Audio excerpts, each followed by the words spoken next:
Good morning friends, কেমন আছেন আপনারা? আশা করি ভালো আছেন, সুস্থ আছেন। তো সকাল সকাল ভিডিওটি এডিট করতে বসে গেলাম।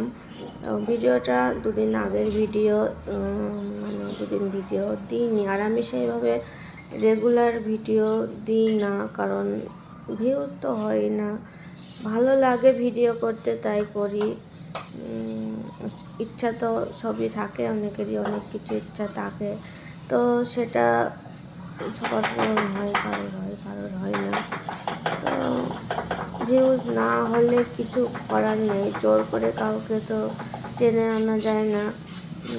এক মানে এক কত নিজের ট্যালেন্ট, নিজের যাভাবে মানুষ টানছে বুঝতেই পারছেন, যারা দেখছেন সেইভাবে ছাড়া টানা যায় না।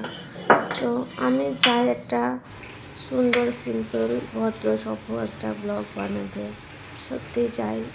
এবং সেখান থেকেই মানে আমার কেউ যদি দেখে, একজন, দুজন, পাঁচজন, সেটাও আমি খুশি। তো যাই হোক, প্রতিদিন ভিউ একদমই হয় না, কেউই দেখে না। একটা ভিডিও ছাড়লাম, ভিডিওটা পরেই থাকলো, সেই ভিডিওটা কেউ দেখে না, হয়তো থাম্বনেল টাইটেলে ফেলতে পারি না, সেই জন্য হয়তো কেউ সেই ভিডিওটার ভিতরে যায় না। যাই হোক, ভিডিওটা ইচ্ছা করলো, মনে হলো আজকে ভিডিওটা করি, তো সেই জন্য ভিডিওটা করলাম।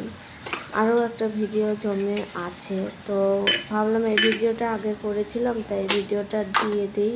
তারপরে ওই ভিডিওটা আমি এখনই এডিট করে এখনও ছাড়তে পারি, বিকালেও ছাড়তে পারি, কালকেও ছাড়তে পারি, মনে না থাকলে দুদিন পরেও ছাড়তে পারি। তো যাই হোক, আমি এই ভিডিওটা আগে করলাম। অনেক শর্ট ভিডিও, অনেক রকম ভিডিও পরে রয়েছে, সেগুলোকে এডিট করার দরকার, সেগুলো হচ্ছে না। তো যাই হোক, অনেকদিন পর আসলাম। যারা আমার ভিডিওতে দেখছেন তাদেরকে অসংখ্য ধন্যবাদ, অনেক ভালোবাসা। তো রান্না করা থেকে শুরু করলাম। আগে খুব ভালোভাবে, সুন্দরভাবে একটা মানে শুরু করতাম। এখন আর মানে সেই জিনিসটা নেই। তবে যদিও তখন যখন অত সুন্দর করে ভিডিওটা এডিট করার পরও তখন মোটামুটি তখন একটা আমার অন্য চ্যানেল ছিল। যাই হোক, আমারই ভুলের কারণে চ্যানেলটা ডিলিট হয়ে গেছে, মানে ইউটিউব থেকে ডিলিট করে দিয়েছে অনেকবার। মানে প্রথমে মনিটাইজেশনটা বন্ধ করে দিল। যাই হোক, এটা আমার নিজের ইচ্ছায় করা, সেইভাবে নাও করো না, এটাও কেউ বলে না। আবার করতেই হবে, এখান থেকে আর্নিং করতে হবে, এটাও কেউ বলে না। কোনো কিছুই নাই, যেটা আমার ইচ্ছা। আমাকে কেউ একটু হেল্পও করে না। হাজব্যান্ডের যেদিন ইচ্ছা হয় হয়তো একটু ক্যামেরা ধরে, যেদিন ইচ্ছা না হয় ধরে না। তো আমি আমার মতো একা একা নিজের মতো ভিডিও বানাই। তো যাই হোক, আমি রান্নাটা শুরু করলাম বাটনা করা দিয়ে। তো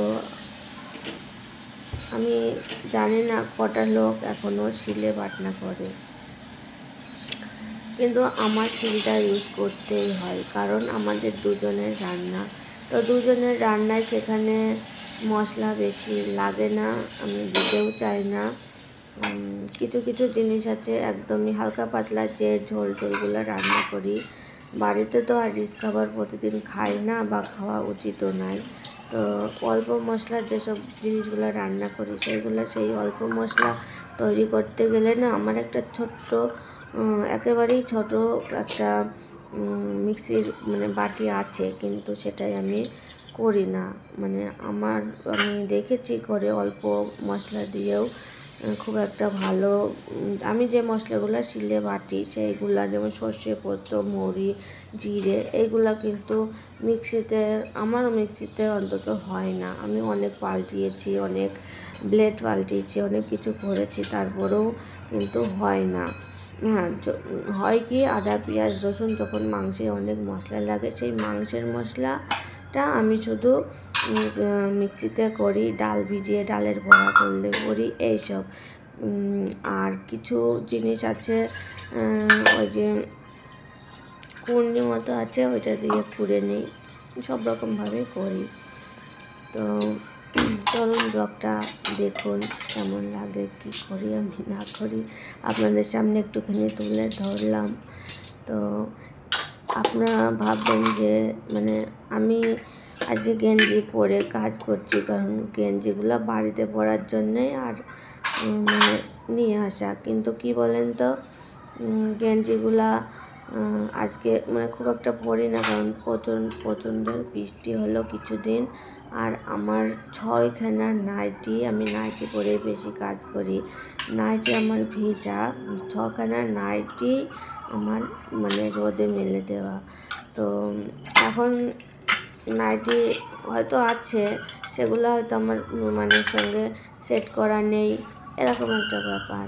তো সেই কারণে আমি এটাই পরে নিলাম, একটা অন্য একটা ড্রেসের প্যান্টের সঙ্গে গেঞ্জিটা পরে নিলাম। আর নয়তো শাড়ি পরতে হতো। যাই হোক, শাড়ি পরার থেকে এটা অনেক সহজ। তো যাই হোক, এখানে আমি আজকে রান্না করছি জিওল মাছ, যেটা আমার খুব ফেভারিট। মানে এত ভালোবাসি জিওল মাছ, কিন্তু আমাদের সাধ্যের বাইরে।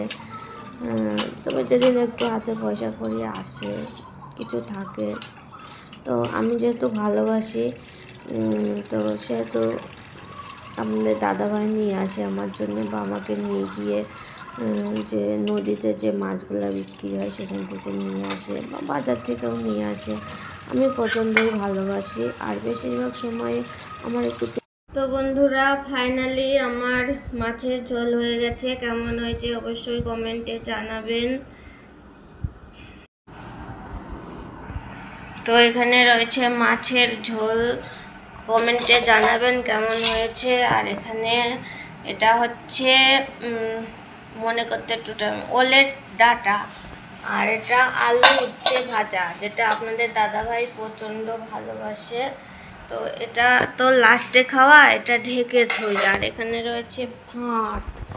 তো আপনাদের দাদাভাই খাই এই থালেটাই, আর আমি খাই ওই থালটায়। তো চলুন ভাত কটা বেড়ে নিই। আজকে ভাতের অবস্থা কি যে হতো গো, খুব খারাপ পরিস্থিতি হয়ে গিয়েছিল ভাতের। আমার ভাত খেতে কেন ইচ্ছা করে না জানি না, শুধু মনে হয় ঠান্ডা জল খাই, আর কিছু ভালো লাগে না খেতে। তো দিয়ে দিলাম। তো এখানে দিচ্ছি আলু উচ্ছে ভাজা। পছন্দ কোনটা বলে দিন। আর এখানে দেব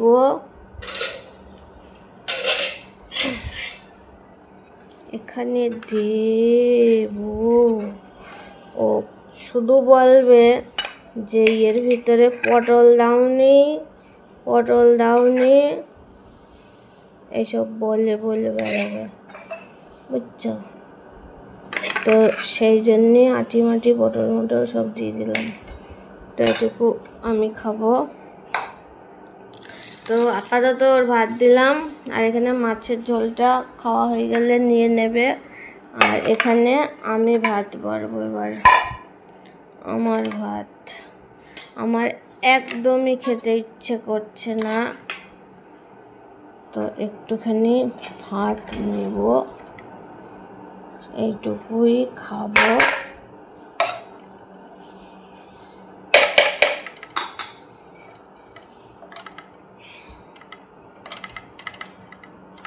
আপনারা হয়তো ভাবেন আমার বডি দেখে যে আমি কত ভাত খাই। তো দেখুন আমি কত ভাত খাই। তো বিষয়টা হচ্ছে রোগে আমি এরকম। তো বলবেন এই বয়সে রোগ, যে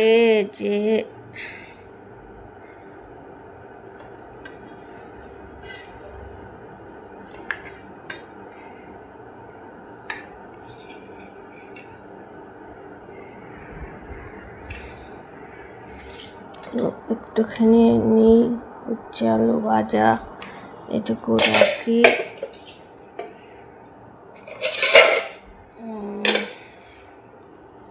তো চলো একটু খাউন দাউন মেখে করি। তা আপনাদের দাদাভাই ওর ভাত মেখে রাখলাম, তো ও গেছে স্নানে, চলে আসছে এখনই। তো আমি ততক্ষণ শুরু করি, ওর ভাতটা বেড়ে রেখেছি, তো আসলেই খাবো একসঙ্গে। একা একা খেতে ভালো লাগে না, আমার মনে হয় কারোরই ভালো লাগে না। সবাই মিলে খেলে আলু সিদ্ধ ভাতও অমৃত লাগে, কিন্তু একা খেলে যত ভালো মন্দই রান্না হোক না কেন ভালো লাগে না খেতে। কিন্তু সবই কপাল, কিছু করার নেই। তো যে খাচ্ছি, চলুন খেয়ে তারপর আসছি।